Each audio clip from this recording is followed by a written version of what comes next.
Alright, a quick review of the 5-minute video. So in the first video, we have the situation where if we crash one object into the same object at the same velocity, we get the total momentum is restored and we get it all out. If we take 3 weights going the same velocity as the one weight, crash them into each other, we get 3 units of momentum out.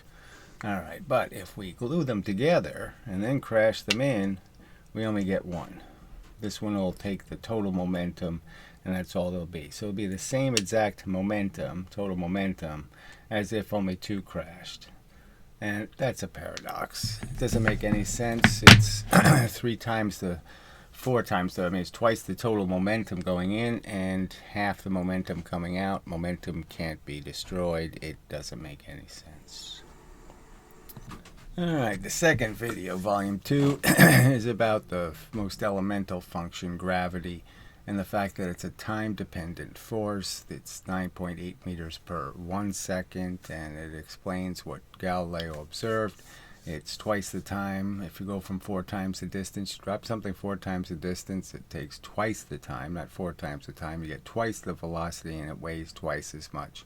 Every indication is the 2's are really important. The 4 times the distance, not so important. It's not going to matter. If you're going 500 miles an hour into the earth, in 1 second you're just going to end up going 509 miles per hour. You're not going to gain exponential amounts of energy because you covered exponential amounts of distance. Suppose I should use the word quadratic amounts of distance. Volume 3 explains the relationship between gravity and linear friction on Earth. And when your friction, your contact with another object is controlled by gravity, it's the same as the Galilean 4 to 1, twice the time argument. So yes, you can roll an object at twice the velocity, it'll go 4 times the distance, but it'll only take twice the time, and it's only going to be twice the pressure on the Earth. And that's the giveaway. And there is no 4 times the energy. It didn't make the Earth 4 times hotter. It didn't vibrate the surface with 4 times the energy. And it's just reasoning and logic, and they won't apply it. And it's just kind of obvious that's exactly how it works. You're going your half the velocity after you've traveled 3/4 of the distance. This is always the case in gravity. You're always going to go half your velocity after traveling 3/4 of the distance. Volume 4 makes the argument using pressure as an example that you really can't defeat the premise that the 5-ton train going 10 miles an hour is the same energy as a 10-ton train going 5 miles an hour. 5-ton going 10, same as 10 going 5. And that you can illustrate that using a gun and bullets. You could do it lots of different ways where you allow objects to absorb an energy source, and there really isn't any argument that you can do anything other than conserve the momentum. Volume 5 deals with the infamous de Châtelet experiment of the 1740s that resurrected the mv squared idea, and it's premised on dropping round things, denting clay by dropping round surfaces into the clay. Clearly a round surface isn't linear on its, just from observation you can see it's not linear, and the fact is it's as simple as understanding the difference between an arrow that has a pointy arrowhead on it and an arrow that's dull. The two will penetrate objects differently, and it's really that simple, and I really shouldn't have to make an argument about how you can't use round objects or deformed shaped objects will deform clay different amounts. Alright, volume 6 shows one of the many examples where KE doesn't work in space. It just doesn't have any power to move anything, and momentum is really going to decide where your spaceship goes or how you can move an object. And in space you have the advantage of being disconnected from all these encumbrances of dwelling on the surface of Earth, and it really shows whether something's real or fake.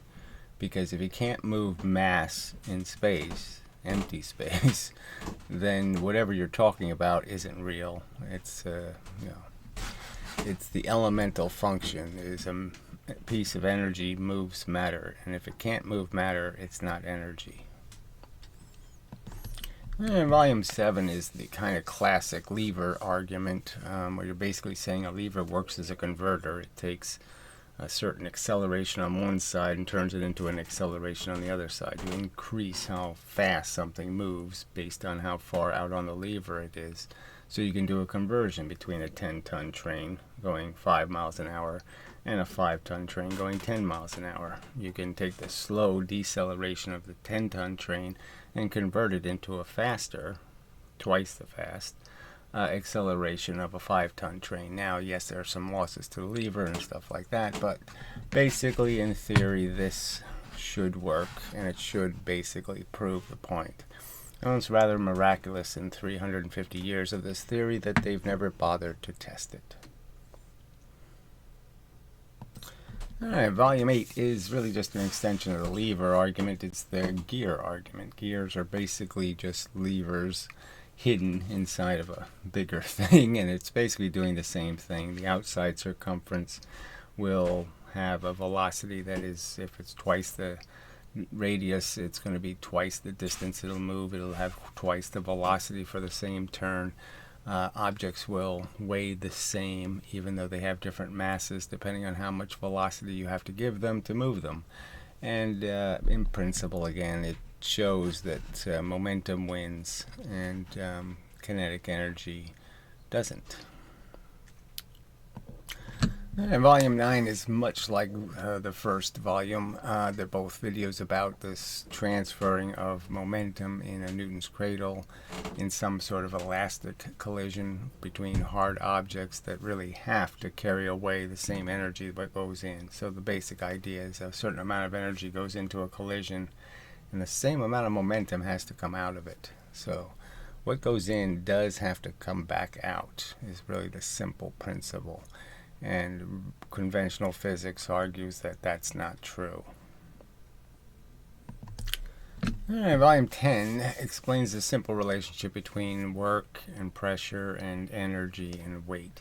Basically argues that weight is energy. It's the amount of pressure or force something applies to another thing, and it's really defined by momentum. So momentum is weight. You're right now, you have momentum, you're pushing into the earth has to do the work of pushing you back. It's just the fact that you do have energy, even though you appear to be standing still, you're not really. And that can be duplicated. There's another argument connected to this argument. Volume 11 goes into the paradoxes created by this KE formula, this idea that automatically whenever you add mass to an object, you destroy its kinetic energy. By adding mass, it has to go a lower velocity because the velocity is squared. You automatically lose kinetic energy, even though there's no way for you to lose it. That is, you don't heat anything, it doesn't dissipate anywhere. And the inverse, that every time you bang into a heavy object with a lighter object, you end up creating, free momentum in the process of, conserving kinetic energy. And that doesn't make any sense. So, alright, volume 12 is interesting because it deals with this idea that they say if I throw a rubber ball at a brick wall, I put more energy into the wall than if I throw a same weight steel ball or some other hard object. So I get twice the energy into the wall if I throw a rubber ball versus any other kind of ball. And it's on its face silly, and it's, the more you think about it, the more you can understand that. And then the idea that you can bounce a ball bearing on an anvil that's heat treated hundreds of times indicates that you're not putting hundreds of times of energy into the anvil, that the anvil is in fact just reflecting the energy. And that's why the ball bearing keeps bouncing, is because the energy was rejected by the anvil and thrown back to the object that provided it. And it's that simple. Alright, volume 13 is an extension of the other momentum argument, weight and momentum. and again illustrates it with different mechanisms.